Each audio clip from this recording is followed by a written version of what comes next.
নিয়োগীর বনগ্রাম আবু বকর রাদিয়াল্লাহু তাআলা আনহু হাফেজিয়া মাদ্রাসার উন্নতি কল্পে আয়োজিত 2 দিন ব্যাপী তাফসিরুল কোরআন মাহফিলের আজকের শ্রদ্ধাভাজন সভাপতি জনাব জামশেদ আলম খান, সভাপতি অত্র প্রতিষ্ঠান। এছাড়া আরো 5 জন কোরআনের খাদেম কোরআনকে সিনায় ধারণ করেছেন। আপনারা গর্বিত যে আপনাদের এই সন্তানেরা যাদেরকে আহার দিয়েছেন, পড়াশোনার সুযোগ করে দিয়েছেন, এই সন্তানেরাই একদিন পরকালের ময়দানে আপনাদের নাজাতের ওসিলা হয়ে যাবে। বলেন সুবহানাল্লাহ।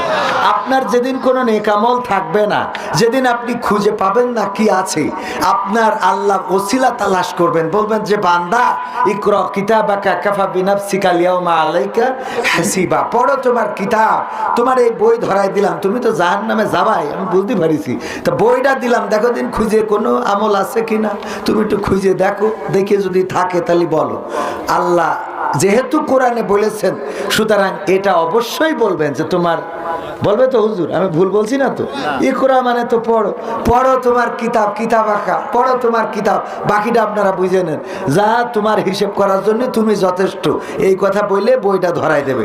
তাহলে পড়তে যদি বলে বইটা তো দেবে নাকি, কিতাব তো দেবে, না দিয়ে তো আর বলবে না। তাহলে আপনি পৃষ্ঠা উল্টোলি দেখবেন যে কাতারে কবেকার পাঞ্জাবি বানাইছেন, কবেকার করেছেন, 10 টাকার জিনিস 20 রিয়াল নিছেন, এগুলো সব পাওয়া যাবে। জাতি জাতি জাতি জাতি এই মাদ্রাসার জন্য 10 ব্যাগ সিমেন্ট দিয়েছেন, কথার কথা নাকি দেবেন? দেবেন কিনা? ইনশাআল্লাহ দেবেন কিনা? দেবেন। দোয়া করে দিই, দোয়া করে দিই।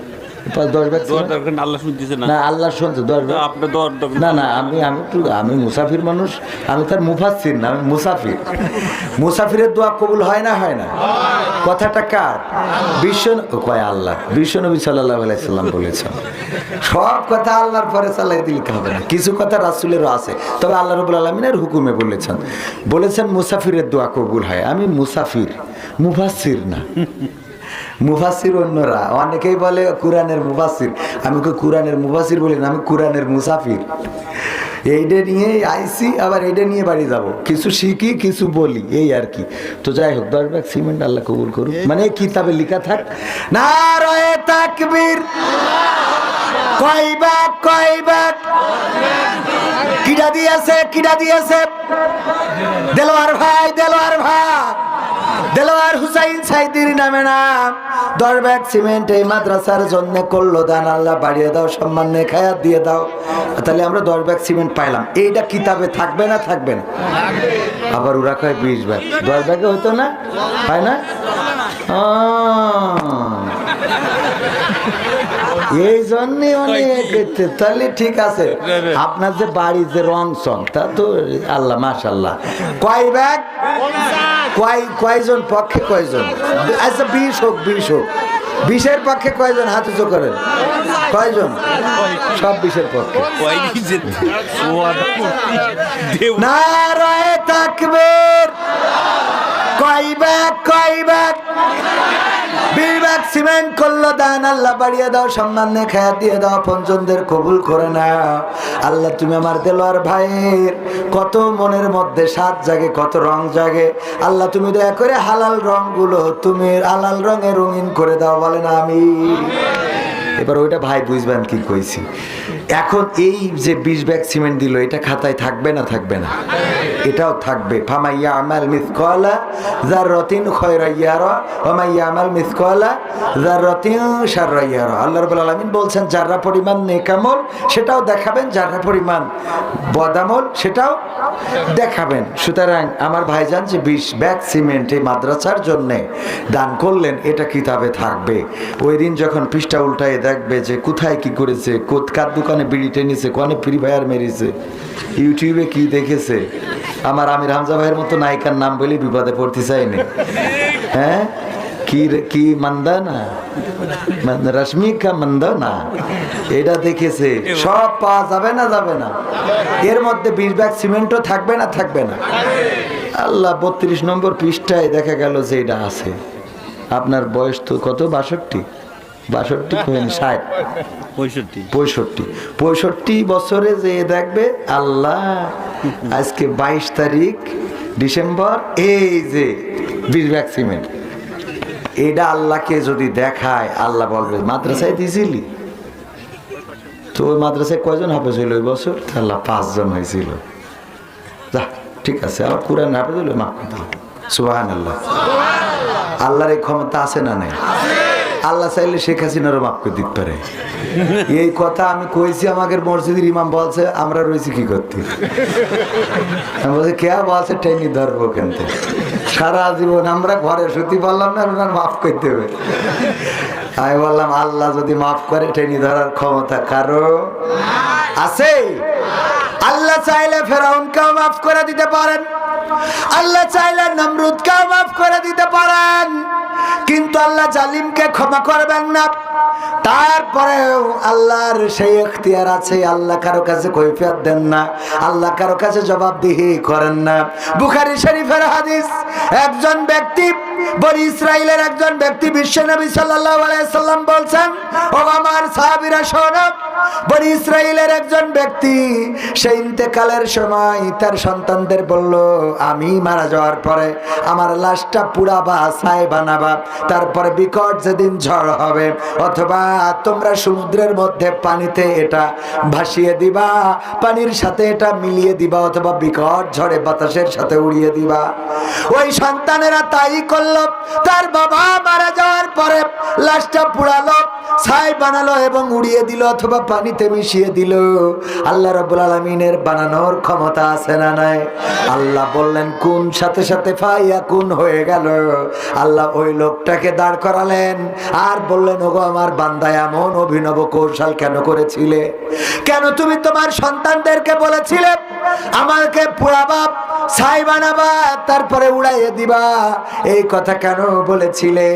ওই লোকটা বলল, ওগো আল্লাহ, আমি দুনিয়ার পরে বেঁচে থাকতে তোমার ইবাদত বন্দেগী করি নাই, তোমার নাফরমানি করেছি, জেনা করেছি, ব্যভিচার করেছি, অন্যায় করেছি, গুনাহ করেছি। আল্লাহ, তোমার পথ চলার উল্টো, তুমি যে পথে চলতে বলেছো তার উল্টো পথে চলেছি। আমি জানি মৃত্যুর পরে তুমি আমাকে ধরবা। ওগো আল্লাহ, তোমার কাছে ধরা খাওয়ার ভয়ে আমি আমার সন্তানদের পুড়াইয়ে ছাই বানাতে বলেছিলাম।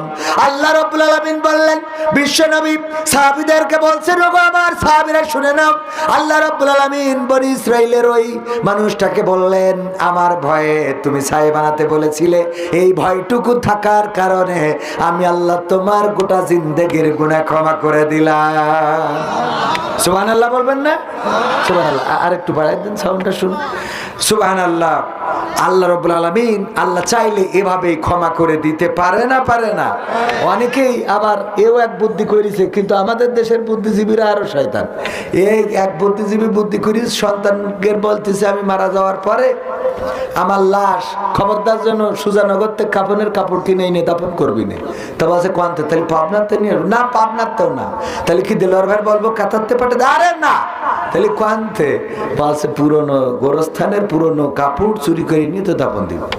তো আপা আমাকে কি টাকা কম আছে নাকি যে পুরনো কাপড়ের কাপড় দিয়ে দাফন করতে হবে? তো বলছে পাগল, এটা একটা বুদ্ধির কাজ। ওই যে সারা জীবন টেলিভিশনে বসে কত বুদ্ধি দিলাম, কিভাবে এর শাল ওর ঘাড়ের মধ্যে লাগাতে হবে, এর নামে মামলা দিতে হবে, কোয়ানে পুলিশ মরিয়েছে, কোন জায়গায় নরসিংদী, পাবনায় ওর নামে মামলা। ঠিক না ভাই? ঠিক আছে না নাই? বুদ্ধিজীবীদের বুদ্ধি আছে না নাই? বাবা তোমার দরবারে সব পাগলের খেলা, হরেক রকম পাগল দিয়া মিলাইছো মেলা, হরেক রকম পাগল দিয়া মিলাইছো মেলা। বাবা তোমার দরবারে সব পাগলের খেলা, বাবা তোমার দরবারে সব পাগলের খেলা। ইস্যুর পরে ইস্যু আসে, কত ইস্যু আসে পাশে, ইস্যুর পরে ইস্যু আসে, কত ইস্যু আসে পাশে। তদন্ত করিতে গিয়ে ফুরাই যে বেলা, তদন্ত করিতে গিয়ে ফুরাই যে বেলা। বাবা তোমার দরবারে সব পাগলের খেলা, বাবা তোমার দরবারে সব পাগলের খেলা। ওরে টেলিভিশন টকশোর মাঝে কত বিজ্ঞানী টেকো আছে, ঠিক না বেঠে? টেলিভিশন টকশোর মাঝে কত বিজ্ঞানী টেকো আছে, আসলেতে ওরাই হলো শয়তানের চালা, আসলেতে ওরাই হলো শয়তানের চালা, বাবা তোমার দরবারে সব পাগলের খেলা। এই কথা বলতে গেলাম। টেলিভিশন টকশোর মাঝে দেখবেন, আরে টেকো, ওদের বুদ্ধি শেষ নেই। রাত 12টার সময় টেলিভিশনে এসে বগর বগর এই দেশ কি করে কি করতে হবে ওরাই সব করে। তো টেলিভিশনে করিস কেন, মাঠে নেমে কর। কথা কয় না, আছে না নাই? মানিক্কা টেলিভিশনে টকশোই বলে আমি সেই ব্যক্তি যে সাইদির ফাঁসির রায় দিয়েছিলাম, বলে না? বলে না? আবার বাঁচার জন্য বুদ্ধি করি দাড়ি রেখেছে, টুপি পরিয়েছে, তারপরে বলল বনবাসে চলে যায়, বনের মধ্যে কলা পাতায় শুয়ে রয়েছে। বাঙালু এত এগের। আরে ভাই, আজকেও দেখলাম চুয়াডাঙ্গায়, আমার কাছে নিউজ আছে, আমি দেখাতে পারবো। চুয়াডাঙ্গায় একজনের বউ তার স্বামীর মেশিন কেটে নিয়ে পালাই গেছে। আমি বলছি নিয়ে পালালি কেন? ওটা ছুঁয়ে যা, জোড়া লাগাই যদি চালাতে পারে। পত্রিকার নিউজ, এগুলো কি সহ্য করা যায়? আমার কাছে কেন নিউজ, টেলিভিশনের আর টিভির নিউজ আমার কাছে। এই চোখে পড়ে না? পড়ে না? এগুলো এসব কি? এসব কি মেরি ভাব অসুবিধা নেই, তাই মিলে আদা মারা করে রাখবি কেন? মানে খাবি, খাবে তা মারবে না। জ্বালার শেষ নেই। এইগুলো সাবধান করে দেয়, আপনিও সাবধানে থাকবেন। সাবধান করার দরকার আছে না? না, কারণ কার কি হয়, কখন কি হয়, আল্লাহ হেদায়েত নসিব করুন, বলেন আমিন। তো এখন আমি এই কথা কেন বললাম যে মানিকির মারবি মার, তা বিসি খুলে নিয়ে যাবি? গেছে না যায় না? গেছে না যায় না? এই কথাটা আমি প্রতিবাদ করার জন্যই তো এই কথা বললাম। এখন এরপরে দেখেন বুদ্ধি করিস কি, পুরনো কাপড় দিয়ে দাফন করবি। তা ছেলেরা বল সাব্বা এ করতে হবে কেন? বলছে বুদ্ধি আছে। কি বুদ্ধি? মারা যাওয়ার পরে আমার তো ধরবে এবং ঝাড়বে ফেরেশতারা, আমি বুঝতে পারিস। কারণ আমি যা করেছি সারা জীবন, আলেমুল আমার একটাও তো বাইরে রাখিনি, সব কাটি করি জেলখানায়, ফাঁসির কাস্টে, বিদেশে সব রেখে দিছি। আমার যে আল্লাহ ধরবে বোঝা হয়ে গেছে। আর ওখানে ফেরেশতারা আমার তো কি করতে, পুরোনো কাপড়ই বাস পাখি করি বাস। ওখানে ফেরেশতা এসে যখন আমার বসাই বলবে মান রব্বু খা, মান দিনু খা, মান নাবিউ খা, আমি বলবো আমি আর কবার দেবো এই প্রশ্নের উত্তর? ফেরেশতারা কবে কবার খা? এবার কাফনের কাপড় দেখে বুঝতে পারছো না আমি তো আজকের লাশ না। কাফনের কাপড় ছিঁড়ে নষ্ট হয়ে যাচ্ছে, আবার এসে জিজ্ঞেস করতেছ। শয়তান, শয়তান আছে না নাই? আল্লাহ হেদায়েত নসিব করুন, বলেন আমিন। এই বুদ্ধি করে পার পাওয়া যাবে? আল্লাহ যদি ক্ষমা না করেন পার পাওয়া যাবে না। ওগো আমার ভাইয়েরা, ওই কবরে তো যাওয়াই লাগবে, মারা যেতে হবে। কেউ 60 বছরে মারা যাবে, কেউ 40 বছরে, কেউ 80 বছরে, কেউ শিশুকালে, কেউ গর্ভ অবস্থায়, কেউ গর্ভে থেকে আসার পরে 1 ঘন্টা পৃথিবীর পরে থাকে। পৃথিবীর আলো বাতাসটাও সহ্য করা, পৃথিবীর আলো বাতাসটা দেখার সুযোগ হয় না। এইভাবেই তো দুনিয়া ছেড়ে চলে যেতে হয়। আজ থেকে 100 বছর আগে আমরা ছিলাম না, আবার 100 বছর পরে এখানে আমরা যারা আছি কেউ থাকবো না। পৃথিবী ছেড়ে অন্ধকার কবরে পাড়ি জমাবো। সেই কবরের খোরাক জোগাড় করার দরকার আছে না নাই? সেই কবরের খোরাক জোগাড় না করে যারা এই দুনিয়ায় মাত্র থাকে, আল্লাহ তাদের ব্যাপারে বলেছেন কাইফা তাকফুরুনা বিল্লাহি ওয়া কুনতুম আমওয়াতান ফাআহইয়াকুম সুম্মা ইউমিতুকুম সুম্মা ইউহয়িকুম সুম্মা ইলাইহি তুরজাউন। আমার আল্লাহ বলছেন ওগো মানুষ, কোন জিনিস তোমাদেরকে তোমাদের মহান রব থেকে ভুলিয়ে দিল? অথচ তোমরা ছিলে মৃত, তোমাদের কোনো জীবন ছিল না। আবার একদিন আমি তোমাদের মৃত্যু ঘটাবো, আবার একদিন ওই মৃত্যু থেকে তোমাদেরকে পুনরুজ্জীবিত করব।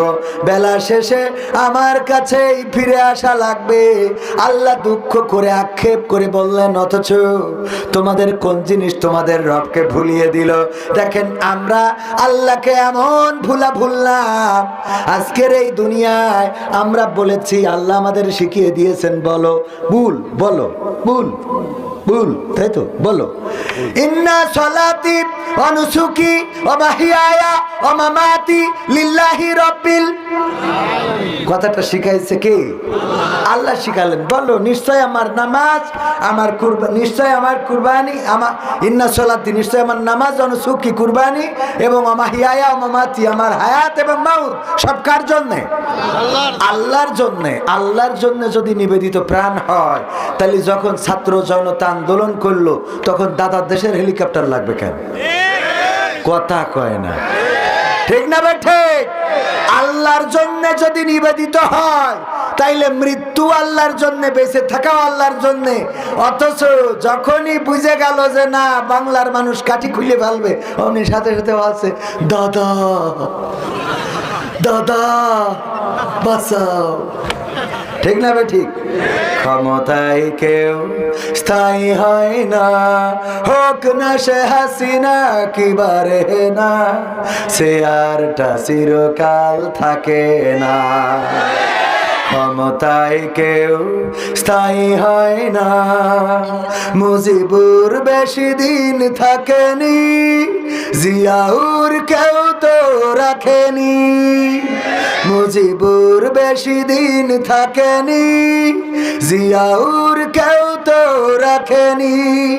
এরশাদ চলে গেছে পৃথিবী ছেড়ে, এরশাদ চলে গেছে পৃথিবী ছেড়ে, কেউ আজ তার কথা কয় না।